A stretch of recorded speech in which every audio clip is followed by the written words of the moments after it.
আজকে আমি বানাচ্ছি 2 রকমের চপ। এখন সন্ধে হয়ে গিয়েছে, সন্ধেবেলা একটু এই ধরনের ভাজাভুজি খেতে খুব ভালো লাগে। আর দুপুরের ডিম সেদ্ধ ছিল, আলু সেদ্ধ ছিল, ওইগুলো দিয়েই আজকে চপ বানাচ্ছি। এখন যেগুলো ভাজছি ওইগুলো ডিমের চপ।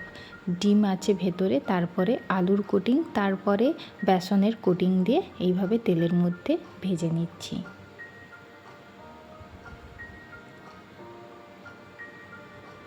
এই চপগুলোকে 2 দিক থেকে লাল করে ভেজে নেব।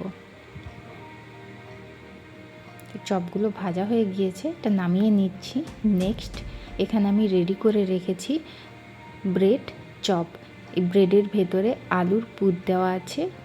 ব্রেডটাকে বেসনের মধ্যে ডুবিয়ে নিয়ে এইভাবে ভেজে নিচ্ছি। এখানে আমি তেলটা কম দিয়েছি, তাই একটু হালকাভাবে এইভাবে ভেজে নিতে হবে, নাহলে ভেঙে যেতে পারে।